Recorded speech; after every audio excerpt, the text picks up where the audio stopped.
Olá, sejam bem-vindos ao canal Espiritismo Explicado. Eu sou Eliane Alencar e darei continuidade ao trabalho de leitura e comentário das mensagens psicografadas. Essas mensagens são psicografadas por mim, que conto com o auxílio direto da nossa companheira, da nossa irmã Rosângela Teles, nos trabalhos espirituais do nosso núcleo espírita. São histórias de pessoas comuns, de espíritos que ainda não têm uma condição elevada, que ainda se encontram muito ligados à psicosfera terrena. A mensagem que eu vou ler hoje, ela foi psicografada no dia 21 de abril de 2021 e ela começa assim: Olhei pela milésima vez nos últimos 15 minutos para o relógio do outro lado, ao centro da parede branca da sala de espera. Eu aguardava enquanto Glória estava no centro obstétrico. Naquele momento, nossa terceira filha já devia estar nesse mundo, assustada e chorosa. Os médicos avisaram da gravidade da situação. Glória tivera uma gestação complicada. Sabíamos que era uma gravidez de alto risco. Mas ainda assim, desejamos muito aquela menina. O médico sugeriu um aborto com 16 semanas, mas decidimos entregar a situação nas mãos de Nossa Senhora Maria Santíssima. Nas últimas semanas, a pressão arterial de minha esposa não conseguia se estabilizar e ela se sentia muito mal. Eu e Glória nos conhecemos na casa de minha tia, que era vizinha de seus pais, amigos de longa data, desde gerações passadas. Tudo era tão certo. As famílias de ambos se alegraram com o noivado, e assim nos casamos e fomos felizes juntos, muito felizes. O primeiro filho recebeu o nome de Adalberto, em homenagem ao meu avô, e logo veio Leônidas, escolha de Glória, o nome de um personagem de um livro do qual ela gostava muito, cujo título nunca me recordo, mas sempre desconfiei que poderia ser o nome de algum antigo amor. Nossa união era harmoniosa. Havia cumplicidade, companheirismo e carinho, embora eu tivesse ciúme do passado, do presente e até do futuro de minha mulher. Quando os meninos já estavam na adolescência, fomos surpreendidos por aquela gravidez não planejada. Nas últimas semanas, com inchaço e mal-estar, da pressão alta, Glória estava desanimada, triste até. Ela que sempre fora tão cheia de vida e alegria. Nos quase 20 anos de convivência, havia de se contar nos dedos de uma das mãos as vezes que a vi chorar de tristeza. Ao final da gravidez, parecia que ela sabia que iria morrer. Deixei o hospital acompanhado apenas de Glorinha recém-nascida. Nossa antiga empregada veio morar conosco e arranjamos 2 babás que se revezavam nos cuidados com Glorinha. Vivi o luto da morte de Glória por 3 longos anos. Mergulhado na tristeza, na falta que Glória me fazia, eu passava a maior parte do tempo no escritório, tentando manter meus pensamentos todos ocupados com as questões do trabalho. Ficava em casa o mínimo possível. Evitava encontrar-me com meus filhos. Temia ver os traços de minha mulher esboçados em seus rostos e ver minha tristeza refletida em seus olhos. Certo dia, mexendo nas coisas de Glória, encontrei um livro embrulhado em papel de presente. Dentro havia uma carta endereçada a mim, datada de 2 meses antes de seu desencarne. Era uma carta de despedida.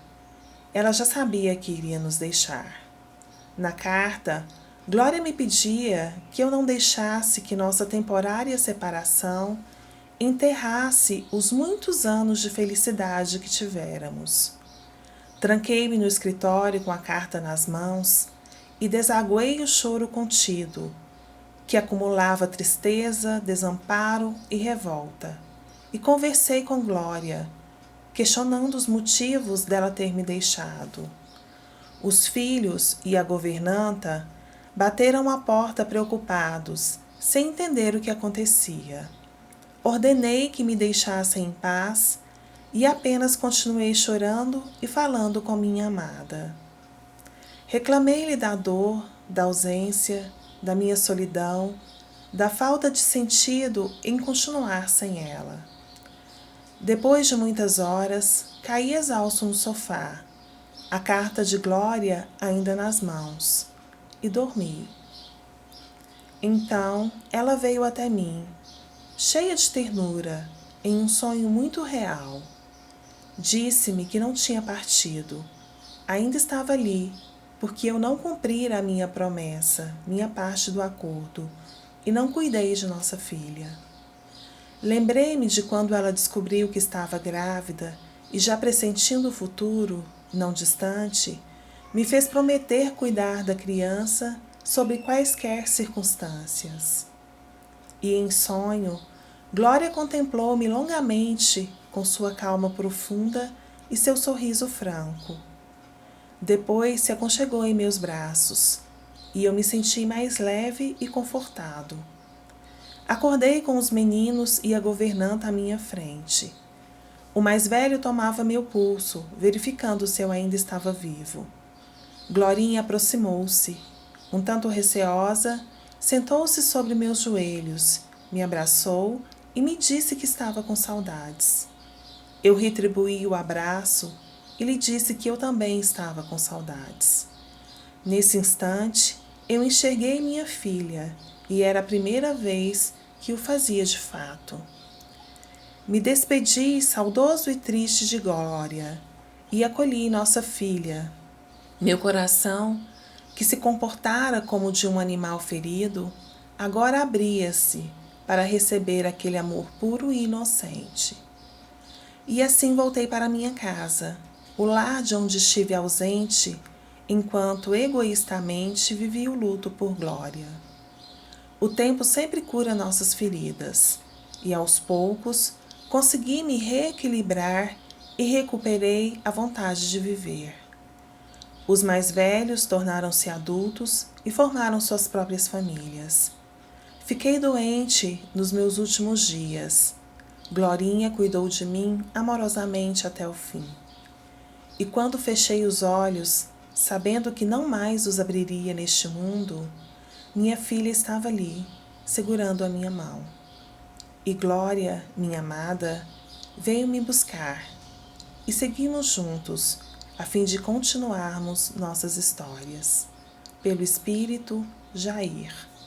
Essa é a história do Jair, um homem cuja esposa, por ele muito amada, desencarna no parto da terceira filha, deixando ele viúvo, com 3 filhos, inclusive uma bebezinha recém-nascida. E ele entra num processo de luto, cultivando a dor pela saudade, pela ausência da esposa que não mais existe no mundo físico. E ele, egoístamente e irresponsavelmente até, negligencia o cuidado com os filhos e até consigo mesmo, consumido pelo sofrimento, pela falta que ele sente da companheira ausente. Quantos são os viúvos e as viúvas que têm comportamento semelhante ao Jair? Quantos de nós, diante da perda de uma pessoa amada, abandonamos aqueles que caminham conosco, nossos filhos, nossos companheiros e até a nós mesmos? Não estamos querendo diminuir a dor de ninguém, mas nós sabemos que a morte do corpo físico é apenas uma separação temporária. Mais cedo ou mais tarde, nós nos reencontraremos algum dia com aqueles seres com os quais mais nos afinizamos. Diante da perda de uma pessoa amada, o comportamento ideal, que nem sempre é possível ter esse comportamento ideal, mas o ideal é nós confiarmos na sabedoria, no amor infinito de Deus, nós aceitarmos essa perda e até sermos gratos pelo tempo, pela oportunidade de termos convivido com essa pessoa. Obviamente, o luto, a dor pela perda de uma pessoa amada é válido e deve ser respeitado, mas não deve se arrastar indefinidamente, como se nada mais na vida tivesse importância, nem mesmo a própria vida e a oportunidade valorosa da encarnação. O Jair tinha apego à sua esposa e, ao perdê-la, ele se desvirtuou da sua missão como pai, como chefe de família. O apego nos dá essa falsa sensação de conforto, de segurança, mas é uma fantasia, porque toda a matéria é efêmera, um dia acaba. Aquele que coloca sua vida dependendo de algo ou de alguém, ele está construindo sua própria infelicidade. Jesus, em uma passagem que está no Evangelho de Lucas, no capítulo 9, versículo 59, quando um homem pede para segui-lo, mas antes queria enterrar o pai que tinha acabado de morrer, Jesus fala para ele: segue-me e deixe que os mortos enterrem seus mortos. Jesus se referia aos mortos de espírito, aqueles que ainda não despertaram a sua consciência para a vida espiritual. São aqueles que têm as suas mentes fechadas, que ainda se encontram na ilusão de uma vida material, de uma vida puramente material, que ainda se concentram no acúmulo de riquezas materiais, nos vícios, nos prazeres que vêm dos sentidos físicos. Emmanuel, no texto intitulado Acorda e Ajuda, que está no livro Fonte Viva, psicografado por Chico Xavier, ele faz uma referência a essa passagem. Ele diz que Jesus recomendou ao aprendiz que deixasse que os mortos em espírito enterrassem seus mortos. Ele comenta que Jesus não disse para que deixasse os cadáveres enterrarem seus cadáveres. Cadáver é a carne sem vida, e morto é alguém que se ausenta da vida. E Emmanuel diz no mesmo texto que há muita gente que perambula pelas sombras da morte sem morrer. E é isso que Jair faz. Diante da perda da sua esposa Glória, ele se ausenta da própria vida. Emmanuel orienta aos mortos em espírito que despertem e vivam com todos e para todos. E o nosso irmão Jair tem a oportunidade de despertar ainda em tempo. Através da esposa desencarnada que o visita em sonho e o relembra dos seus compromissos como chefe de família, como pai dos seus filhos.